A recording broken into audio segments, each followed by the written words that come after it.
Welcome to Books and Booze, a bookish and wine and juice podcast. Whether you're a fan of books, wine, or true crime, this is the place for you. Pour yourself a glass of whatever you enjoy and enjoy the show. Cheers!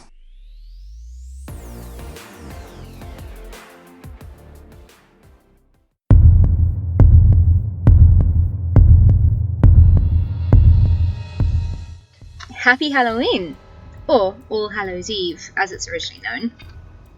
We're at that time of year where Christmas trees, tinsel, baubles have flooded the shop shelves. Kids are already probably thinking about their list to Santa and choosing their advent calendars. But what about Halloween? I mean, for kids it's probably the equal amount of time spent in the dentist chair from all the chocolate and shit. I mean, I guess it depends on where you live, but for me here in South Africa, Halloween doesn't even surface in the shops because of the anticipation of Christmas. Halloween isn't as big here as it is in places like America. But did you know Halloween didn't actually originate from America? No, it's from Ireland. Did you know that until the 7th century CE, before the Common Era, All Hallows Eve actually fell on May 13th? It was the Pope that changed it to the 31st of October. Did you know that superstitious people who have the fear of black cats believe that the cats are actually witches in disguise? Or did you know that in the 19th century, people seemed to have their very own version of Tinder in the form of apple bobbing? The apples in apple bobbing represented potential suitors, and a woman would bob for apples. Whichever apple that she bit represented her future husband. I mean, it sounds a little bit more fun to me than swiping left or right all day. If you didn't know some of these cool Halloween facts, or if you just want to learn more about the holiday, then this may just be the podcast episode for you.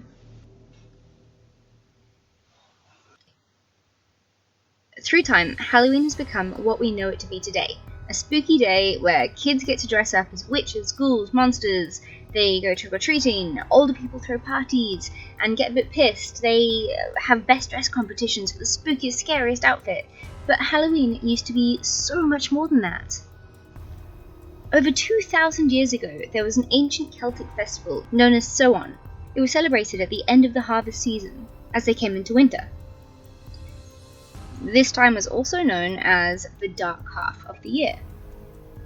The Celts believed the barrier between our world and the spirit world started to disintegrate at the end of summer. They'd use this as an opportunity to dress up in what is said to have been their disguises against ghosts.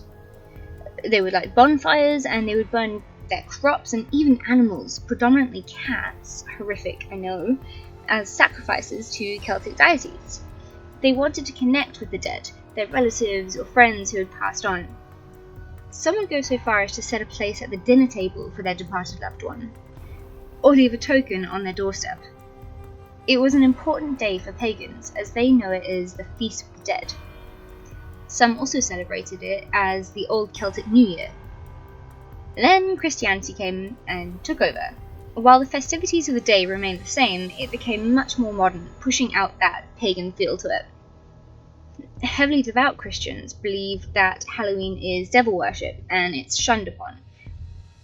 Many don't want anything to do with paganism, but Christianity actually uses many of the pagan traditions and festivals.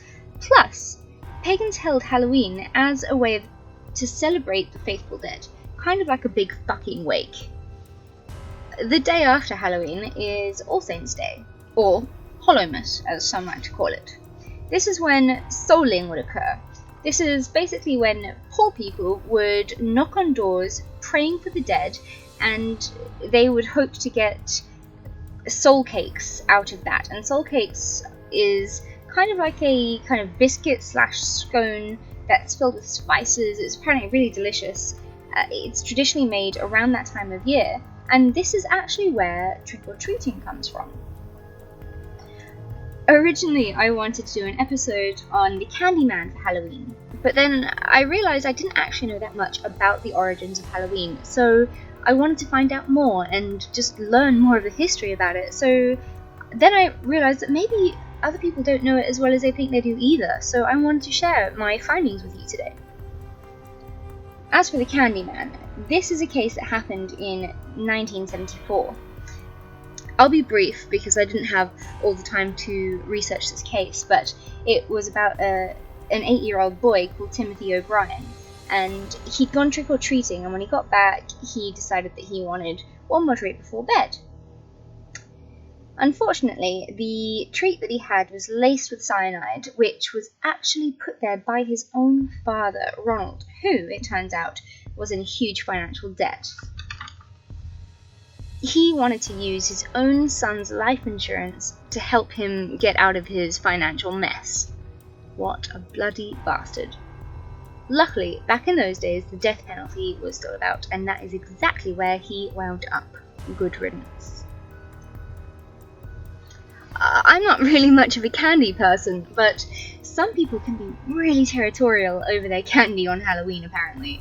There was a case I heard about today, which involves a 55-year-old man back in 2011.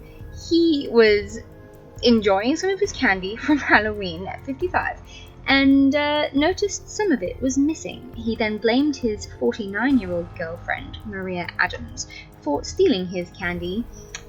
She then got a bit pissed off with him, because why can't you just take one little bit of candy? Come on, sharing is caring. But she got pissed off, threw a plate at his head, left him with a massive gash, but unfortunately that then prompted him to stab her to death. That's a pretty hectic fight. I mean, the last time I threw something at one of my ex-partners was, it was a high-heeled shoe when he was drunk on the street and started shouting at me in public in front of everyone, telling me that he was addicted to pornography and watched it all day, every day, just to piss me off, because he was a bit of a dick. So, I guess the moral of that story is, well, either don't touch other people's candy, or consider sharing it with your loved ones. I hope you learnt some interesting fun facts out of this quick little episode. Happy Halloween, and remember to creep it real. Thanks for listening to Books and Booze. You can find us on Instagram under Books Booze Podcast, or alternatively, boho_bookworm. We're also on Twitter under Books Booze Pod. We're also on Patreon if you would like to support us by donating as little as $1 a month. If you're looking for a free way to support us, please leave us a 5-star review. As always, it's been a pleasure. Happy reading and drink responsibly.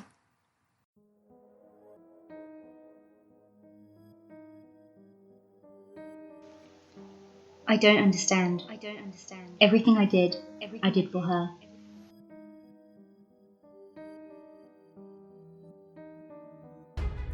When Regan Penn discovers that a long-term boyfriend has been cheating on her with over 8 women, she packs her bags and leaves the sunny island in Spain that she had called home for over a year.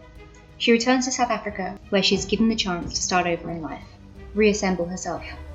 Now is her time to be selfish, find a new career, get a home of her own, become whoever she wants to be. But when her best friend, Peyton, is brutally murdered, Regan is forced to put her life on hold to take responsibility for her friend's 13-year-old daughter, Harley. As the police battle to solve the murder of Peyton and her unborn child, Regan becomes convinced that her godchild is not the sweet, innocent little girl everyone seems to think that she is.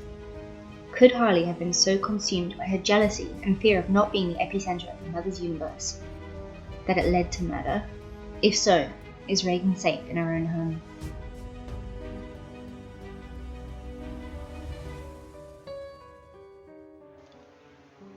It Was You by Jade Lee Wright, the host of Books and Booze, is available to purchase on Amazon in both paperback or Kindle form.